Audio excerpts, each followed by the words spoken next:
Hello and welcome again to the next video in the series for C483 Principles of Management. This one will deal with a very important topic and one that many students unfortunately overlook, I think because it comes at the end of the study plan. It's the seventh competency listed in the course, but it's very important nonetheless, and it's organizational structure.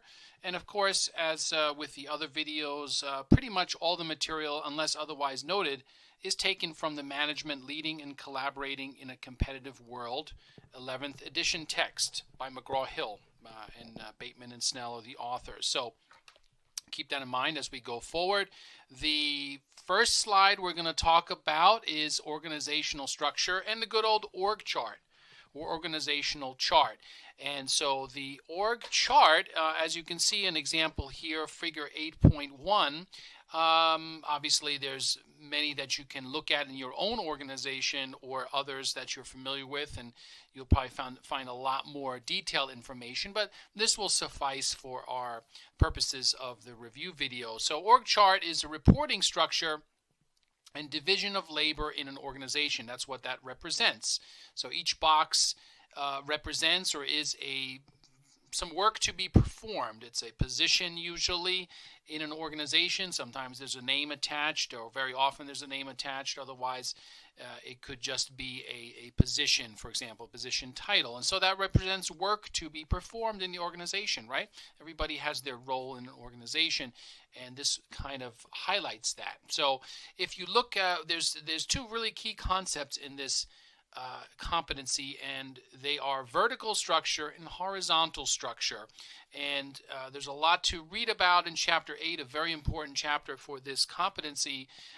Sometimes folks get confused, and maybe even the way the wording is in the text, that there's either or, but there is no either or. Every organization has both a vertical and horizontal structure, unless literally you have one person in the organization. But as soon as you have more than a few people, you have some kind of a structure, whether it's just, let's say, a boss or an owner and some workers.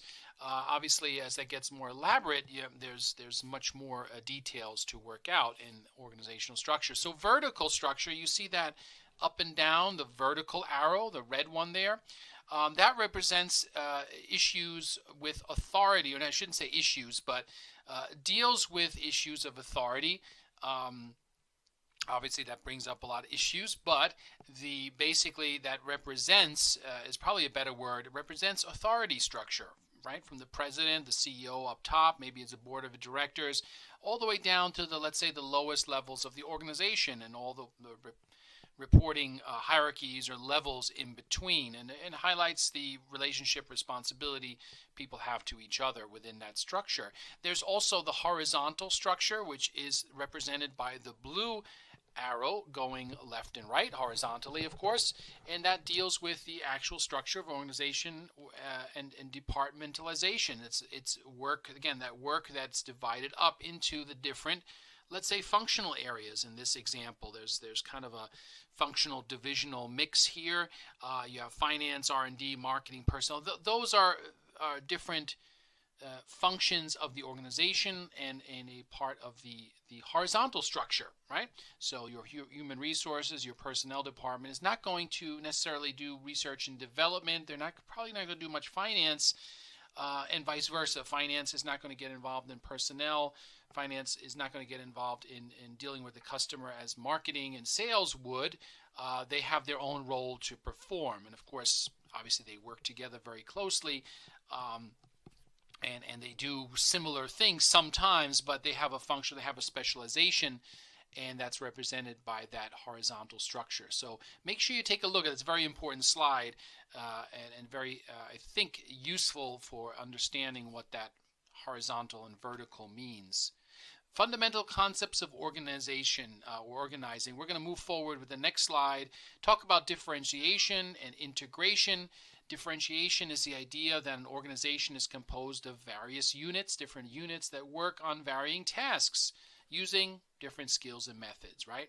Kind of a textbook definition, which pretty much it is. And it's also the concept of dividing work into smaller tasks and assigning to different groups and the division of labor, a very key concept, division of labor, right? You have things to do. Not everybody's going to do everything, obviously. So that's why you have different functions. You have different areas of specializations. You're dividing up the work among different groups and units. And that's why you have those functional areas, like I just said. HR, you have finance, you have sales, you have operations, maybe logistics, you have manufacturing, things like that. That's how the work is divided. And you also have the concept of integration, and that's the extent that these areas will work together. So first, you obviously have to split them up. They're doing their own thing, but you also have to integrate them. So you have to basically coordinate and have them work together so that they can achieve the mission and goals of the organization, right, as stated right there. So linking together to achieve the mission and goals of the organization. So another important slide. So feel free to go forward and always refer back to the text. That's really where everything is taken from, unless otherwise noted. So it's just going to help you that much more in reinforcing or remembering the material and reinforcing what it means, especially when the assessment comes up. More important concepts, I don't want to say more important, but some more important concepts you should know. Delegation, authority, hierarchy, centralized, decentralized. Delegation, you're assigning new and additional responsibilities to a subordinate, somebody that reports to you. Okay, very common in management, right? You delegate responsibilities to your underlings, to people who are responsible or reporting to you. Otherwise, really work couldn't get done. Of course, there is a way of saying, well, you're going to do it exactly this way, but most people in today's organization wouldn't stand for that, although it is actually sometimes still common. So there's authority, and that's a legitimate right to make decisions and tell other people what to do, and there's different types of authority. We're not going to get into all those. Referent authority, things like that, power in the organization, but we'll leave that aside for other courses in the future. But again, the right to make the decision, tell people what to do, and that's where you go back to that hierarchy, that level in the vertical structure in the organization. Again, hierarchy, different authority levels in an organization. We just talked about that. The vertical, the up and down arrow on an org chart, on organizational structure, and then the key concepts of centralized and decentralized. So if something is centralized, the decisions are made at higher levels and passed down to the organization. This is how it's going to be done. Let's carry it out, right? Centralized, very much, usually top down. So centralized in one. There's one area making decisions. That's usually upper management. Decentralized, they're made at lower levels, okay? Decisions are made at lower levels of the organization. So decentralized structure allows people to kind of, again, more of that delegation, more of that decision making on lower levels. So you can kind of play a more active role in doing your work and getting work accomplished. We move forward to key organizational structures. This is going to be important as well, and we already talked about it, and it's the functional organization and the divisional. So take a look at those two figures there directly from Chapter 8.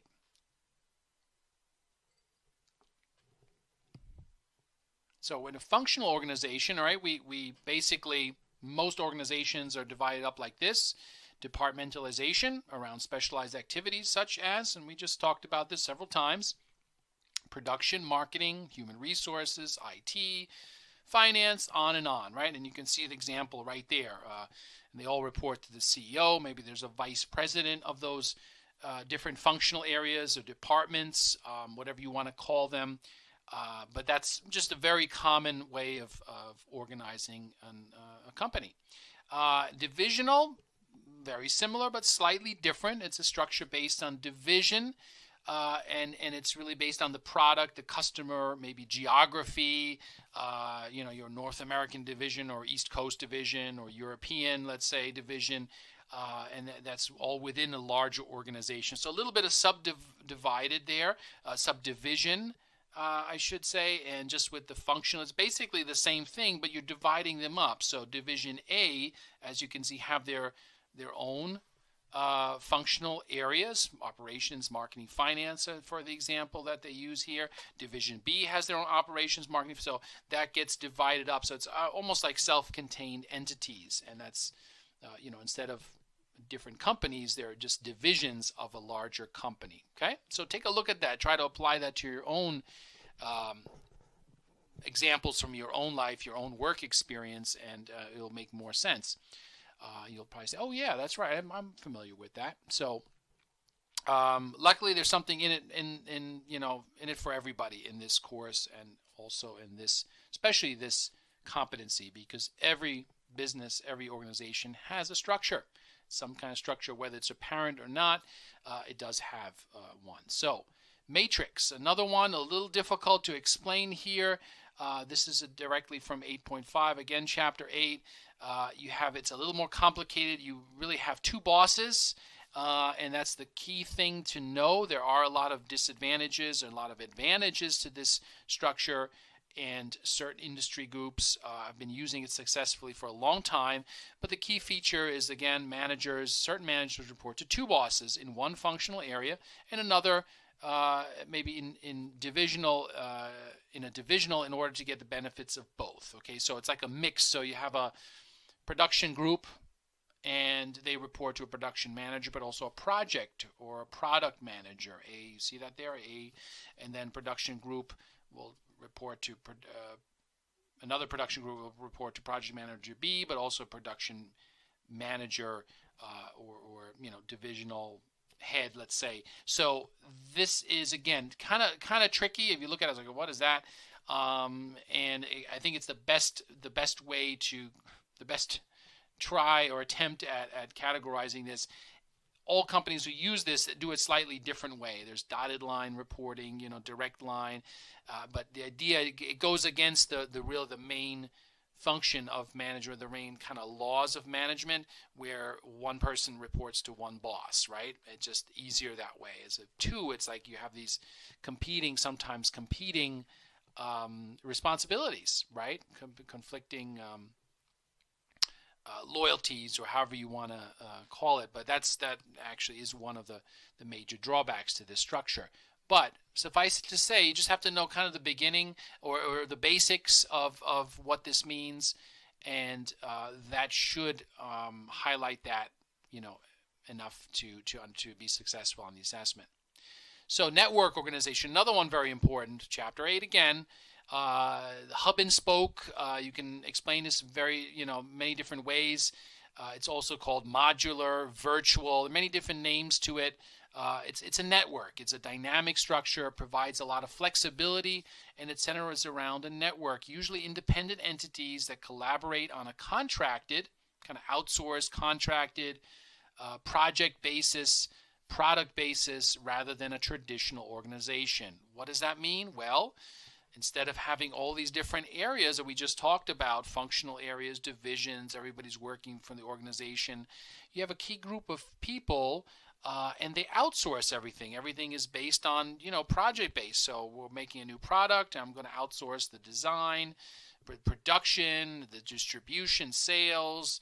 My suppliers will come from somewhere else, and you just kind of coordinate everything, okay? And this is much more prevalent now because we have the internet, we have the technology to make it happen, and it's becoming more, I don't want to say more popular, but more commonplace than other, that's how you start out pretty much.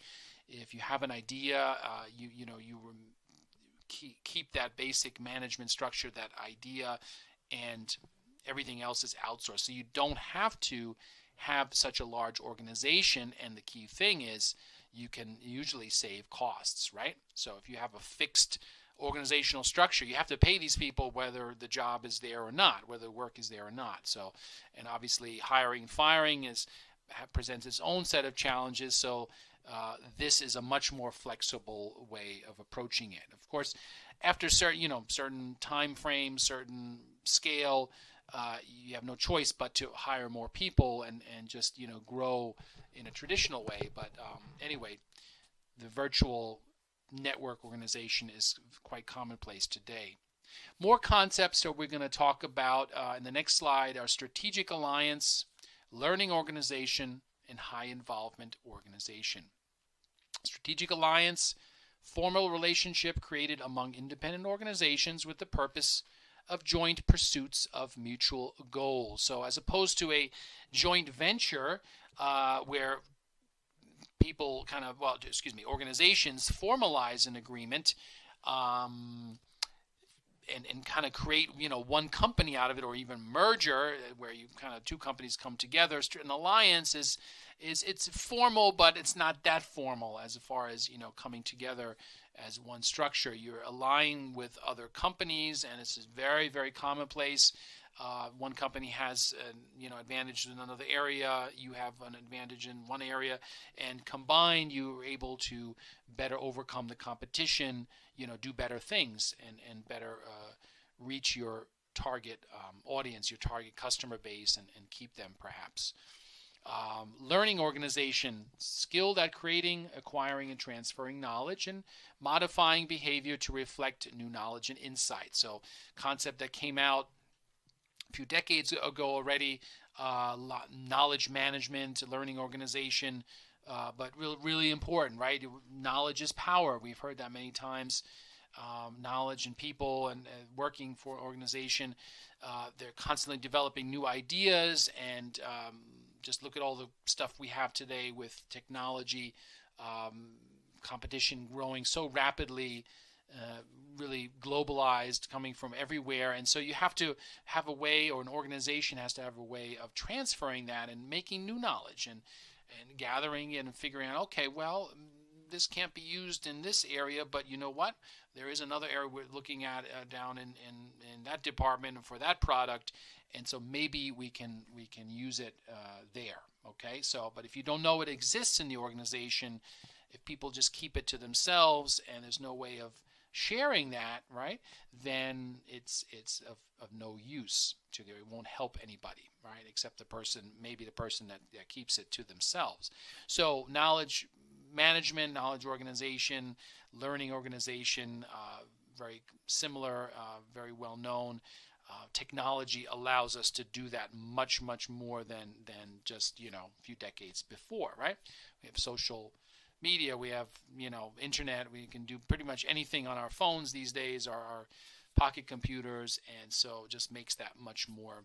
It makes it also a little bit daunting. There's just information overload, that's another thing, but definitely makes it possible to collaborate more. High involvement organization, the last one we want to talk about here.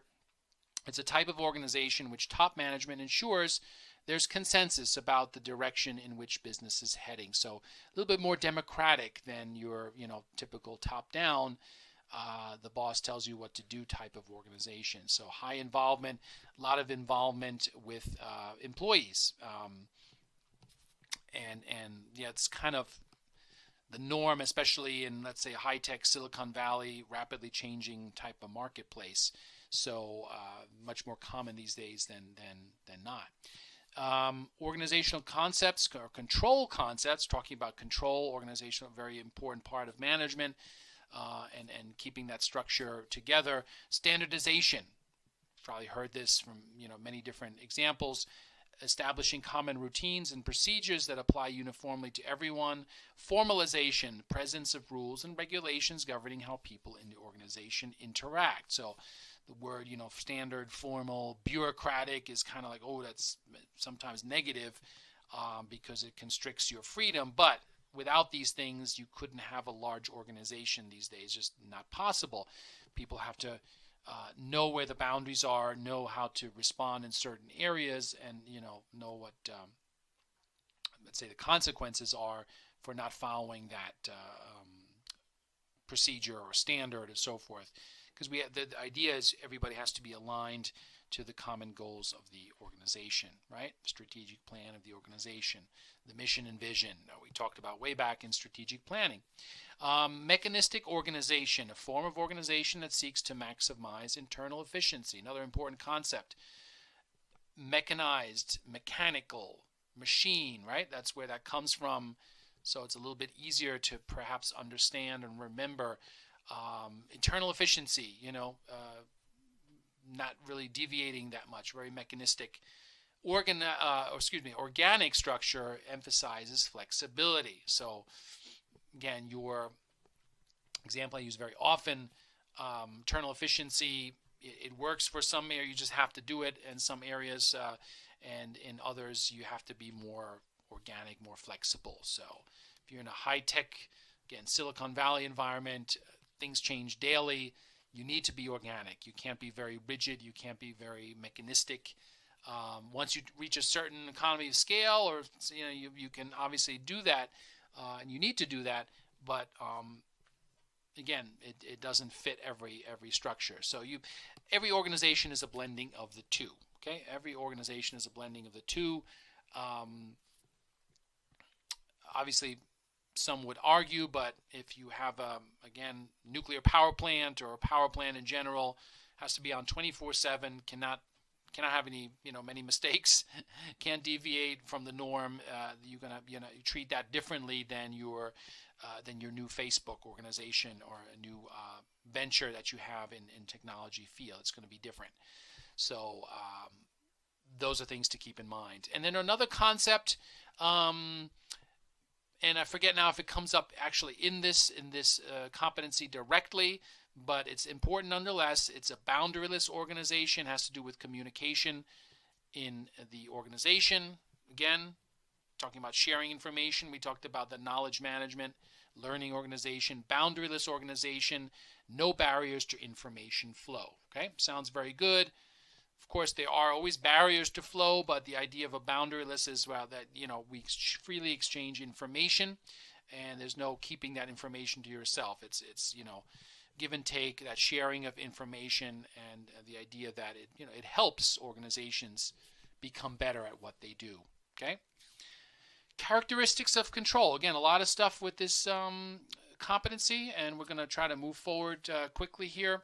Characteristics of control: a process that directs activities of individuals towards achievement of organizational goals. That's what control is. Take a look at those three areas from chapter 16, table 16-2. So just briefly, bureaucratic control: formal rules, standards, hierarchy, legitimate authority. Works best where tasks are certain. Workers are independent. Okay, they know how to act in a certain way. Bureaucratic control. It sounds, bureaucracy doesn't sound good here in the United States, but it's very important, because otherwise we couldn't have organizations working together, or people working together in organizations. And there's also market control. Okay, and there's way of the market. Again, free market uses prices, competition, profit centers, exchange relationships. Works best where tangible output can be identified and market can be established between parties. So you're using that market to decide how things interact, the control, the pricing and so forth. And there's clan control, and it involves culture, shared value, beliefs, expectations, and trust. Works best where there's no one best way to do a job, and employees are empowered to make decisions. Okay, so more culture focused, culture, shared values, the idea of a clan, a tribe, people should be sharing a common culture. There's a mix of all these, of course, but this is kind of, if you looked at them independently, that's what kind of they would represent. So bureaucratic, market, and clan control. How the basic overarching way of controlling, managing an organization, really. So remember those. And then managerial control process, again, chapter 16, I think very important here. That figure, you want to take a look at that, helps explain how that works. You want to first, to be able to control something, you have to measure it, right? So you first, and you have to know what you're measuring, and you have to set some kind of standard, set a performance standard: quantity, quality, time, cost. How are we measuring that? What are we doing? And then measuring performance: oral, written, personal observation, quantitative, qualitative. So what's the standard? What do we need to accomplish? How are we going to measure that? And then once we do, we compare it to the standard. We compare performance against some predetermined standards and determining deviations, which, again, talking about kind of total quality management, how many deviations, Six Sigma type stuff, principle of exception. How are we doing in relation to those established standards? And then we take action. We determine the deviation. How much are we off or not? And then, does it meet? Yes or no? Yes, then reinforce. We continue to work. We continue to go forward and maybe, raise the bar, maybe change things going forward. But if we're not meeting those standards, we take corrective action. That's listed right there in that figure. We have to do something to kind of get us back on track. And so we go back and look at the performance standards. Do we need to modify those? How are we going to address that? So that's kind of the control process in an organization, managerial or bureaucratic control cycle, to be specific. So take a look at that and write that down. A lot of these charts and figures and graphs are important. So you want to maybe even copy them as best you can in your own notebook and notes so that you remember them better. Some other approaches to bureaucratic control, slightly different here, but feed forward. So before operations begin, policies, procedures, rules designed to ensure that planned activities are carried out properly. So feed forward. You're looking to the future, right? You're establishing some processes beforehand. And then concurrent is currently, control process used while things are happening. Plans are being carried out, directing, monitoring, fine-tuning activities as they are performed. Concurrent. Feedback, going back afterwards. Control that focuses on the use of information on previous results to correct deviations from the acceptable standards. Okay, so it's different approaches to bureaucratic control. Again, before, during, and after. Okay, take a look at those. And then I believe we're coming towards the end here, the final slide, or one of the final slides. We look at designing effective control systems, and first of 5 is establishing the performance standards, right? Provide adequate information to employees.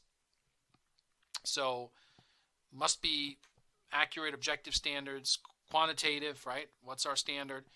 Give that information to the employees, and the feedback, give them a chance to give some information back or some comments, let's say. Has to be communicated. Self-correction is important, so basically be able to do that on their own, to self-correct as they go forward. Ensure that's acceptable, that it's possible and not impossible to achieve. Maintain open communication.